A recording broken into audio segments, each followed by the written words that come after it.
देवशयनी एकादशी। श्री हरि के जोग निंद्रा में जाने से पहले चुपचाप कर ले यह महाउपाय, चमक जाएगी सोई हुई किस्मत। नमस्कार दोस्तों, सावधान हो जाइए क्योंकि कुछ ही दिनों में साल का सबसे बड़ा और चमत्कारी पर्व यानी देवशयनी एकादशी आने वाली है। यह कोई आम एकादशी नहीं है दोस्तों, बल्कि यह वही पावन दिन है जब पूरे ब्रह्मांड के स्वामी भगवान श्री हरि विष्णु अगले 4 महीनों के लिए जोग निद्रा में चले जाते हैं। इसी के साथ चातुर्मास शुरू हो जाता है और विवाह, मुंडन, गृह प्रवेश जैसे सभी मांगलिक कार्यों पर विराम लग जाता है। जानी भगवान विष्णु और धन की देवी माता लक्ष्मी को प्रसन्न करने के यह आपके पास साल का अंतिम और सबसे बड़ा मौका है। शास्त्रों में स्पष्ट लिखा है कि जो व्यक्ति देवशयनी एकादशी पर श्री हरि के विश्राम में जाने से पहले सच्चे मन से कुछ खास उपाय कर लेता है, उसके जीवन से कंगाली, आर्थिक तंगी, पारिवारिक कलह और किस्मत का ताला हमेशा हमेशा के लिए खुल जाता है। अगर आपके काम बनते बनते बिगड़ जाते हैं, मेहनत का फल नहीं मिलता, तिजोरी खाली रहती है, तो बस इस एक वीडियो को शुरू से अंत तक पूरा देख लीजिए। आज मैं आपको ऐसे 11 अचूक और महाप्रभावशाली उपाय बताने वाली हूँ जिन्हें करते ही आपके जीवन में सुख, समृद्धि और पैसे की बरसात होने लगेगी। लेकिन दोस्तों, आगे बढ़ने से पहले अगर आप भी भगवान विष्णु और माता लक्ष्मी की कृपा पाना चाहते हैं तो इस वीडियो को एक लाइक जरूर करें और कमेंट बॉक्स में जय श्री हरि विष्णु, जय माता लक्ष्मी लिखकर अपनी उपस्थिति दर्ज कराइए। चलिए अब जानते हैं उन 11 महाउपायों के बारे में। नंबर 1, चांदी या तांबे का सिक्का विशेष धन प्राप्ति के लिए। जी हाँ प्रिय श्रद्धालुओं, देवशयनी एकादशी का सबसे पहला और अत्यंत प्रभावशाली उपाय धन समृद्धि की प्राप्ति से जुड़ा हुआ है। एकादशी का दिन पूजा के समय 1 या 5 रुपए का सिक्का, जहाँ संभव हो तो चांदी का सिक्का ले और उसे भगवान विष्णु तथा माता लक्ष्मी की प्रतिमा या तस्वीर के पास रख दे। इसके बाद विधिवत तरीके से पूजा पाठ और आरती संपन्न करे। पूजा के अंत में उस सिक्के को उठाकर एक साफ लाल या पीले कपड़े में बांध ले और अपने घर की तिजोरी, अलमारी या धन रखने के स्थान पर रख दे। ऐसी मान्यता है कि देवशयनी एकादशी पर किया गया यह छोटा सा उपाय घर में कभी धन धान्य की कमी नहीं होने देता और माता लक्ष्मी का स्थायी वास बना रहता है। नंबर 2, स्नान और पीले वस्त्र। जी हाँ प्रिय श्रद्धालुओं, देवशयनी एकादशी के शुभ और पावन अवसर पर दूसरा उपाय स्नान और पवित्र वस्त्रों से जुड़ा हुआ है। देवशयनी एकादशी के दिन सुबह ब्रह्मा मुहूर्त में उठने का विशेष महत्व माना जाता है, इसीलिए कोशिश करें कि सूर्य उदय से पहले उठ जाएं। इसके बाद अपने नहाने के जल में थोड़ा सा गंगा जल मिला दें। यदि गंगा जल उपलब्ध ना हो तो भगवान विष्णु का स्मरण करते हुए स्वच्छ जल से भी स्नान करें।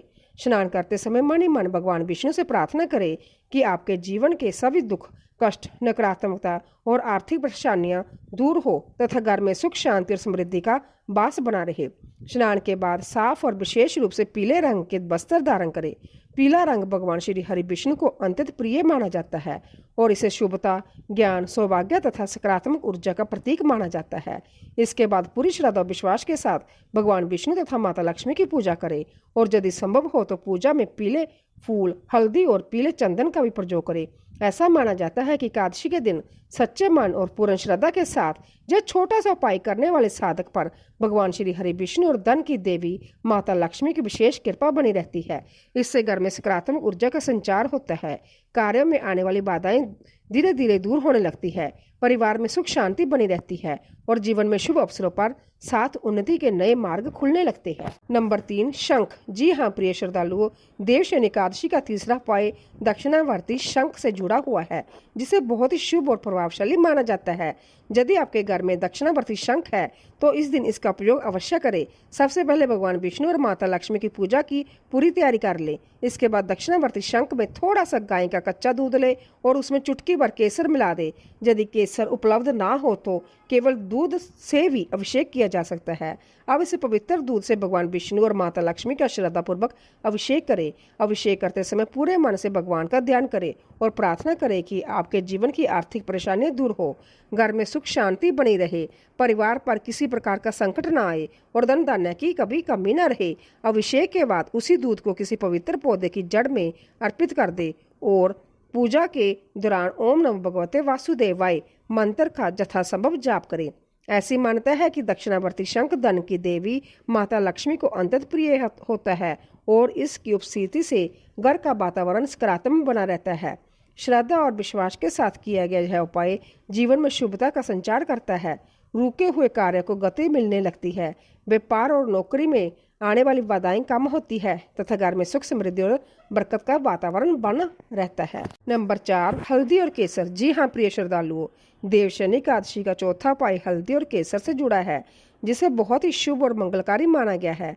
एकादशी के दिन सुबह स्नान और पूजा की तैयारी करने के बाद थोड़ी सी शुद्ध हल्दी में चुटकी भर केसर मिलाकर एक पवित्र लेप तैयार करें। आप इस लेप से अपने घर के मुख्य द्वार के दोनों ओर स्वास्तिक का चिन्ह बनाए। स्वास्तिक को शुभता, मंगल और सकारात्मक ऊर्जा का प्रतीक माना जाता है। इसके बाद पूरे घर में गंगा जल का छिड़काव करें।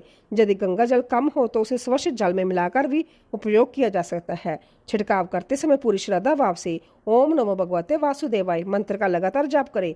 हमेशा ध्यान रखें कि यह कार्य जल्दबाजी में नहीं बल्कि पूरी आस्था और एकाग्रता के साथ करें। ऐसा माना जाता है इससे घर में मौजूद नकारात्मक ऊर्जा दूर होती है, सकारात्मक वातावरण का निर्माण होता है, परिवार में सुख शांति प्रेम बना रहता है तथा भगवान विष्णु और माता लक्ष्मी की कृपा प्राप्त होती है। ऐसा माना जाता है कि इस उपाय को श्रद्धा पूर्वक करने से आने वाले चातुर्मास के दौरान जीवन में आने वाली कई प्रकार की बाधाएं कम होने लगती है, घर में बरकत बनी रहती है, व्यापार और नौकरी में उन्नति के अवसर प्राप्त होते हैं, आर्थिक स्थिति मजबूत होती है और परिवार के सदस्यों के बीच आपसी प्रेम और सौहार्द बढ़ता है। नंबर 5, जी हाँ प्रिय श्रद्धालुओं, देवशनी एकादशी का 5वां उपाय तुलसी माता से जुड़ा हुआ है। तुलसी कोई साधारण पौधा नहीं बल्कि अत्यंत पवित्र और पूजनीय पौधा माना जाता है। तुलसी का पौधा भगवान विष्णु को अत्यंत प्रिय है, इसलिए भगवान विष्णु की पूजा तुलसी दल के बिना अधूरी मानी जाती है। ऐसे में देवशनी एकादशी के दिन सुबह और शाम श्रद्धा भाव से तुलसी माता के समीप गाय के घी का एक दीपक अवश्य जलाए। यदि संभव हो तो दीपक में एक चुटकी हल्दी भी डाल दे। इसके बाद तुलसी माता के सामने हाथ जोड़कर भगवान विष्णु और माता लक्ष्मी का स्मरण करें तथा अपने परिवार के सुख शांति, उत्तम स्वास्थ्य, आर्थिक उन्नति और मनोकामना की पूर्ति के लिए प्रार्थना करें। फिर बिना तुलसी को स्पर्श किए श्रद्धापूर्वक 11 या 21 परिक्रमा करें।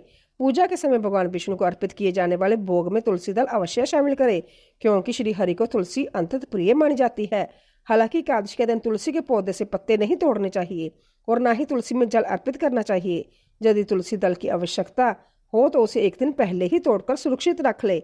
मान्यता है कि इस उपाय को श्रद्धा और विश्वास के साथ करने से घर का वातावरण सकारात्मक बना रहता है, पति पत्नी के बीच प्रेम बढ़ता है, परिवार में होने वाले कलह शांत होते हैं, बच्चों की बुद्धि और एकाग्रता में वृद्धि होती है तथा भगवान में श्री हरि विष्णु और धन की देवी माता लक्ष्मी की विशेष कृपा से घर में सुख शांति और समृद्धि का वास बना रहता है। नंबर 6, चुनरी। जी हाँ प्रिय श्रद्धालुओं, देवशनी एकादशी का 6वां उपाय भी तुलसी माता से जुड़ा हुआ है, लेकिन इसका महत्व अपने आप में अत्यंत विशेष माना जाता है।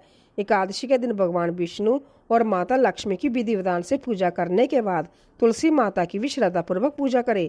इसके बाद तुलसी माता को लाल रंग की एक सुंदर और साफ सुथरी चुनरी अर्पित करें। ध्यान रखें कि चुनरी कहीं से भी फटी हुई और पुरानी या गंदी नहीं होनी चाहिए, क्योंकि पूजा में हमेशा स्वच्छ और नई वस्तुओं का उपयोग करना शुभ होता है। चुनरी अर्पित करते समय भगवान विष्णु और माता लक्ष्मी का ध्यान करें तथा अपने जीवन की सभी परेशानियां, आर्थिक तंगी, पारिवारिक कलह और बाधाओं को दूर करने की प्रार्थना करें। इसके बाद हाथ जोड़कर तुलसी माता से घर में सुख शांति, समृद्धि और सौभाग्य बनाए रखने का आशीर्वाद मांगे। यदि संभव हो तो पूजा के अंत में ओम नमो भगवते वासुदेवाय मंत्र का 11 या 21 बार जाप भी करें। मानता है कि श्रद्धा विश्वास के साथ किया गया यह उपाय माता लक्ष्मी को अत्यंत प्रसन्न करता है। नंबर 7, कपूर। जी हाँ प्रिय श्रद्धालुओं, देवशनी एकादशी का 7वां उपाय कपूर और घी के दीपक से जुड़ा हुआ है, क्योंकि यह उपाय भगवान विष्णु की कृपा प्राप्त करने और घर में सकारात्मक ऊर्जा बनाए रखने के लिए अत्यंत शुभ माना जाता है। देवशनी एकादशी की रात जब भगवान विष्णु के विश्राम का समय माना जाता है, तब स्नान करके स्वच्छ वस्त्र धारण करें और पूरी श्रद्धा भाव से भगवान विष्णु तथा माता लक्ष्मी की पूजा करें। पूजा के बाद एक पित्तल की कटोरी या दीपक में शुद्ध गाय का घी डालकर दीपक जलाएं और दीपक में कपूर का एक छोटा सा टुकड़ा भी डाल दें, जिससे उसकी सुगंध पूरे घर में फैलने लगे। इसके बाद इस दीपक को अपने पूजा स्थान या तुलसी माता के समीप पूर्व दिशा की ओर स्थापित करें। दीपक जलाते समय भगवान श्री हरि का स्मरण करते हुए ओम नमो भगवते वासुदेवाय मंत्र का 108 बार जाप करें। यदि 108 बार जाप करना संभव ना हो तो अपनी श्रद्धा के अनुसार जितना हो सके उतना अवश्य करें। ऐसा माना जाता है कि इस उपाय से घर का वातावरण पवित्र और सकारात्मक बना रहता है, नकारात्मकता दूर होती है और मन को शांति प्रदान होती है। साथ ही भगवान श्री हरि विष्णु और धन की देवी माता लक्ष्मी की कृपा से आर्थिक उन्नति के मार्ग खुलते हैं। रुके हुए कार्यों में सफलता मिलने लगती है। परिवार में सुख शांति बनी रहती है और जीवन में आने वाले अनेक बाधाएं धीरे धीरे समाप्त होने लगती है। नंबर 8, विष्णु सहस्रनाम। जी हाँ प्रिय श्रद्धालुओं, देवशयनी एकादशी का 8वां उपाय अत्यंत महत्वपूर्ण माना गया है। यदि आप देवशयनी एकादशी के दिन व्रत, पूजा या अन्य उपाय कर रहे हैं तो भगवान विष्णु का स्मरण और उनके पवित्र नामों का जप अवश्य करें। देवशयनी एकादशी के बाद भगवान विष्णु के योग निद्रा में जाने का वर्णन मिलता है, इसलिए इस दिन भगवान विष्णु की आराधना का विशेष महत्व माना जाता है। ऐसे में पूजा के बाद श्रद्धा और एकाग्र मन से विष्णु सहस्रनाम का पाठ करें। यदि पूरा पाठ करना आपके लिए संभव ना हो तो नारायण कवच का पाठ भी कर सकते हैं। यदि समय या परिस्थिति के कारण पाठ करना संभव ना हो तो शांत मन से विष्णु सहस्रनाम या नारायण कवच का श्रवण करें। आज के समय में मोबाइल के माध्यम से भी इसे आसानी से सुना जा सकता है। सबसे आवश्यक बात यह है कि आपका मन भगवान विष्णु की भक्ति में लगा रहे। पाठ या श्रवण के बाद भगवान से अपने जीवन की सभी बाधाओं को दूर करने, परिवार में सुख शांति बनाए रखने, उत्तम स्वास्थ्य, आर्थिक उन्नति और सद्बुद्धि की प्रार्थना करें। मान्यता है कि श्रद्धा विश्वास के साथ भगवान विष्णु नामों का स्मरण करने से मन को शांति मिलती है, घर का वातावरण सकारात्मक होता है, नकारात्मक विचारों का प्रभाव कम होने लगता है और परिवार में सुख समृद्धि बनी रहती है। नंबर 9, कुबेर मंत्र। जी हाँ प्रिय श्रद्धालुओं, देवशयनी एकादशी का 9वां उपाय विशेष रूप से धन दौलत में बरकत, आर्थिक उन्नति और माता लक्ष्मी के साथ धन के देवता कुबेर महाराज की कृपा प्राप्त करने के लिए किया जाता है। यदि आप लंबे समय से आर्थिक तंगी, कर्ज, बार बार होने वाले खर्च या धन न रुकने जैसी समस्याओं का सामना कर रहे हैं तो इस उपाय को पूरी श्रद्धा भाव से अवश्य करें। सबसे पहले भगवान विष्णु और माता लक्ष्मी की विधिवत पूजा करें और इसके बाद एक साफ और स्वच्छ पीले रंग का कपड़ा बिछाकर उस पर चांदी या तांबे का कुबेर यंत्र स्थापित करें। यदि आपके पास कुबेर यंत्र पहले से है तो उसका ही प्रयोग करें। अब इस यंत्र पर हल्दी, साबुत चावल, पीले फूल और यदि संभव हो तो थोड़ा सा केसर भी अर्पित करें। इसके बाद घी का दीपक जलाएं और पूरी श्रद्धा के साथ ओम श्री महालक्ष्मी नमः मंत्र का 108 बार जाप करें। जाप पूरा होने के बाद भगवान विष्णु, माता लक्ष्मी और कुबेर महाराज के सामने अपनी मनोकामना स्पष्ट रूप से व्यक्त करें तथा अपने जीवन की आर्थिक बाधाओं को दूर करने की प्रार्थना करें। अंत में हाथ जोड़कर अनजाने में हुई भूलों के लिए क्षमा भी मांगे। मान्यता है कि इस उपाय को सच्चे मन और विश्वास के साथ करने से धन की बरकत बनी रहती है, आर्थिक परेशानियां धीरे धीरे कम होने लगती है, रुके हुए कार्यों में सफलता मिलने लगती है, व्यापार और नौकरी में उन्नति के अवसर प्राप्त होते हैं तथा घर में सुख समृद्धि और सकारात्मक ऊर्जा का स्थायी वास बना रहता है। नंबर 10, श्री सूक्त का पाठ। जी हाँ प्रिय श्रद्धालुओं, देवशयनी एकादशी का 10वां उपाय श्री सूक्त के पाठ से जुड़ा है। देवशयनी एकादशी की रात भगवान विष्णु और माता लक्ष्मी की पूजा के समय ऋग्वेदिक श्री सूक्त का पाठ करना अत्यंत चमत्कारी माना गया है। यदि संभव हो तो पूजा के समय 3 बार या 11 बार श्री सूक्त का पाठ करें। श्री सूक्त माता लक्ष्मी को अति प्रिय है और इसका पाठ करने से घर की दरिद्रता दूर होती है, रुका हुआ धन वापस मिलता है और परिवार में कभी आर्थिक तंगी का सामना नहीं करना पड़ता। नंबर 11, पीली वस्तुओं का दान। जी हाँ प्रिय श्रद्धालुओं, देवशयनी एकादशी का 11वां और अंतिम उपाय पीले रंग की वस्तुओं के दान से जुड़ा हुआ है। देवशयनी एकादशी के शुभ दिन पर भगवान विष्णु की पूजा के साथ दान पुण्य का विशेष महत्व माना जाता है। यदि आप अपने जीवन में सुख समृद्धि और उन्नति और सौभाग्य की कामना रखते हैं तो अपनी श्रद्धा और सामर्थ्य के अनुसार किसी योग्य, जरूरतमंद या ब्राह्मण को पीले रंग की वस्तु का दान अवश्य करें। जब आप दान में चने की दाल, हल्दी, केला, पीले वस्त्र, पीले फल, केसर, बेसन या अन्य पीली खाद्य सामग्री दे सकते हैं। दान करते समय किसी प्रकार का अहंकार ना रखें और ना ही बदले में किसी फल की अपेक्षा करें। पूरे विनम्र भाव से भगवान श्री हरि का स्मरण करते हुए यह संकल्प ले कि यह दान लोक कल्याण और शुभ कार्य के लिए समर्पित है। ऐसा माना जाता है कि श्रद्धा से किया गया दान कई गुना शुभ फल प्रदान करता है। मान्यता है कि इससे जीवन में आने वाली अनेक बाधाएं धीरे धीरे दूर होने लगती है, आर्थिक स्थिति मजबूत होती है, घर में बरकत बनी रहती है और कार्यों में सफलता मिलने लगती है। यदि किसी के विवाह में बार बार रुकावट आ रही है, करियर में प्रगति नहीं हो रही, जब व्यापार में लगातार बाधाएं आ रही हो तो श्रद्धा के साथ किया गया यह दान अत्यंत शुभ माना जाता है। इसीलिए देवशयनी एकादशी के दिन प्रत्येक कार्य को शुद्ध मन, सच्ची निष्ठा और पूर्ण श्रद्धा के साथ करें।